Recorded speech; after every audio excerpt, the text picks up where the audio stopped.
Hello and welcome back to my channel. My name is Afoma Omesi. I'm the founder of the website Reading Middle Grade, and it's a website dedicated to championing the best middle grade books for kids ages 8 to 14. Today, I'm here to talk about middle grade romances. Middle schoolers and even upper elementary schoolers are getting more and more interested in romance novels. The books on this list are no Colleen Hoover. They're actually age-appropriate books for kids ages 9 to 14.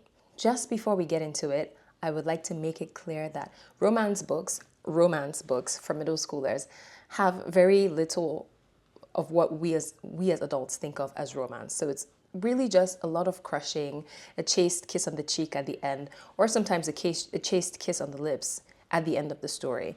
Hand holding at best. There's nothing at all physical or sexual happening in these stories.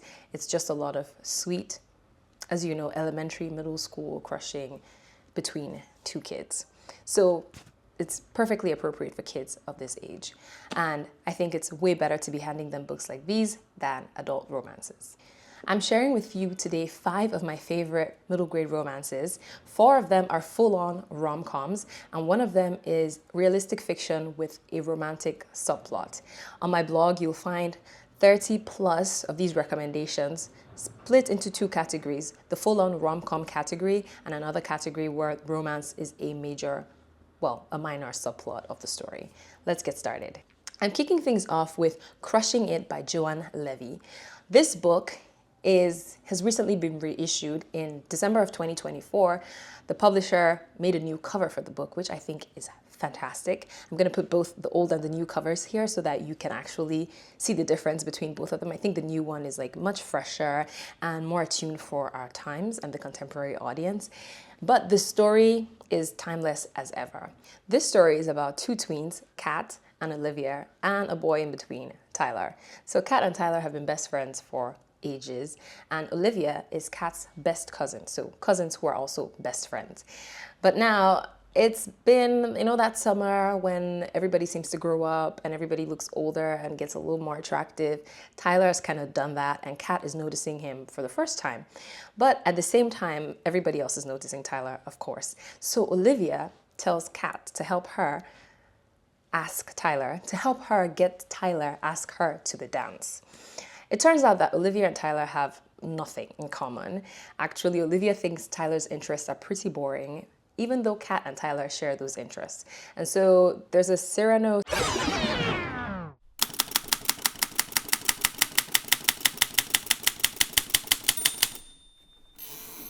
situation happening where Kat is telling Olivia all these things to say to Tyler to make him think that they share the same interests and to get him to become interested in her so that he can take her to the dance. As you can imagine, this is going to have a slightly catastrophic ending, but it's all fun in love as all 3 of these tweens realize what they actually want. And I love the important message in this story about being yourself, especially in relationships, not hiding who you are, not being afraid of sharing what your interests really are. And honestly, that's the best way to find someone who's the best match for you, whether in friendships or relationship. This was very, very cute. I was highly invested in this tween drama, and I think kids are gonna love it. Kids as young as age 9 can read this one. There's literally 1 kiss and I think a hug somewhere at the end of the story, so pretty safe. My next pick is Not If You Break Up With Me by G.F. Miller.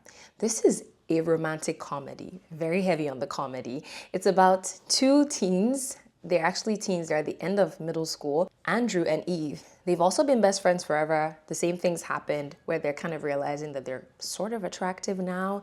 And somehow one evening during a conversation, they end up awkwardly entering into a relationship.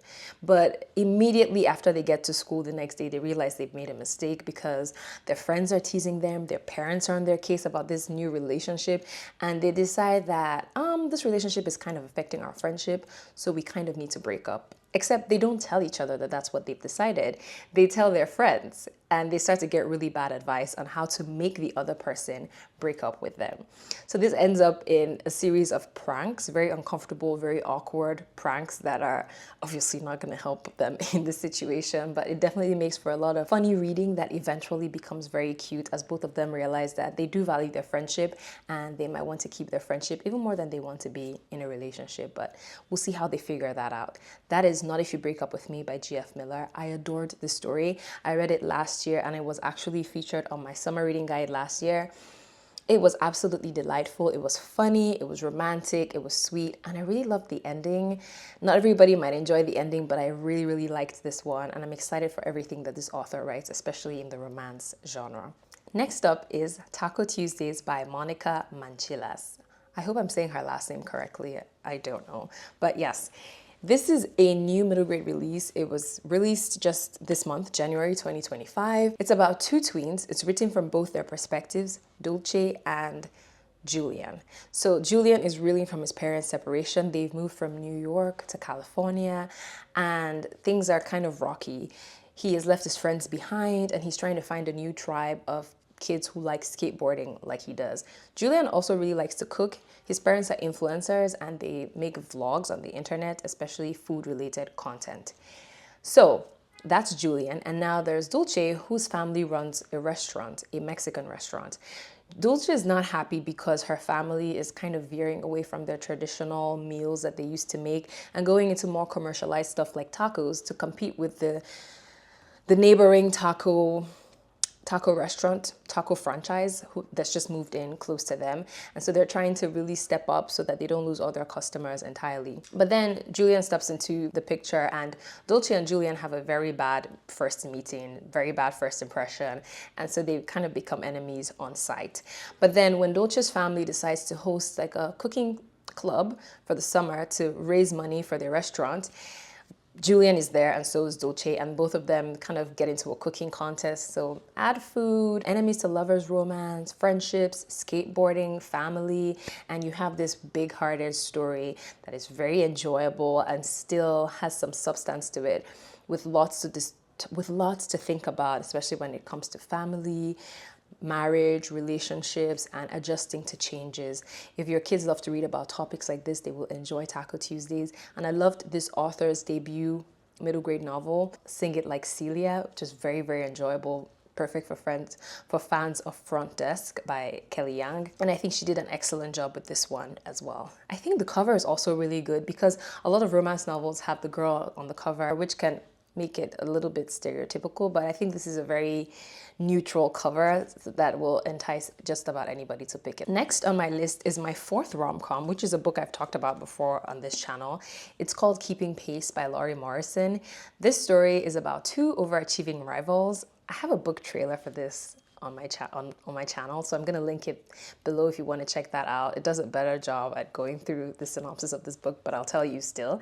It's about Jonah and Grace, who are overachieving rivals, and they've been rivals like all their lives.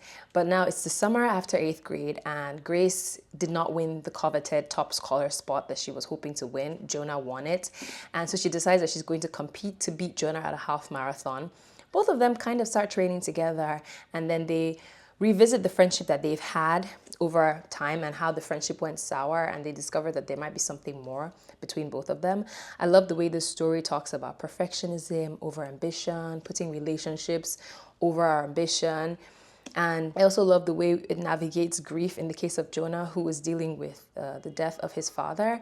This is a very, very heartfelt middle grade novel. It feels really mature and elevated. I can see young teens reading this one. The protagonist, I think 14. So it really makes it perfect for older audiences. This is a great one to hand to upper middle schoolers and young high schoolers. The final book on my list is not a full-on romantic comedy. It's actually realistic fiction, mostly about friendships, but also with a touch of romance. It's about these three friends. Kiki, Joya, and Mia have been friends forever. They were actually Katrina babies. They were born in the year of Hurricane Katrina, and they've grown up together, but recently they faced some hard times in their lives. One of them feels like she's the reason why her baby sister had an accident that left her paralyzed. Another one is having some financial issues in her family that's leading her to become a model, and she's facing challenges in that arena. And another one, Kiki, has been dealing with body image. She feels like she's gaining weight. She doesn't like the way she looks, and all of that is happening in this story. This book is told from all three girls' perspectives, alternatingly, and they decide that they're going to get into a triathlon to bring them together and help them kind of rekindle their friendship and figure out how to come to a place where they're happy again with each other. And as they prepare for this triathlon, things of course start happening in their lives. One of them falls in love with a boy, another one comes to terms with the feelings about her sister, and another one really finds her place in the modeling world. I adored this story. It's set in New Orleans, and that setting is like so vibrant, so atmospheric. If you love New Orleans, you have to read this story. And I also love the way this book tackles friendship, especially female friendship. I think that books about female friendship are always such a delight for me to read personally, and this book models what a healthy female friendship should look like. So this is called The Hurricane Girls by Kimberly Willis Holt, one of my favorite books ever, and I love that cover. It's gorgeous. So that's it for my list of middle grade romances. This is only a sampling of what you can find on my website, readingmiddlegrade.com. Feel free to check out the links below. I'll have a link to the romance book list below and you can check it out. And let me know if you have any favorites that I didn't mention today. Let me know. I'm always looking for more recommendations, especially for middle grade romances. If you enjoyed this video, please hit the like button, and also don't be afraid to hit the subscribe button. I would love to have you join the family, and so that you don't miss any of my videos in the future. Thank you so much for being here, and I will see you in the next one.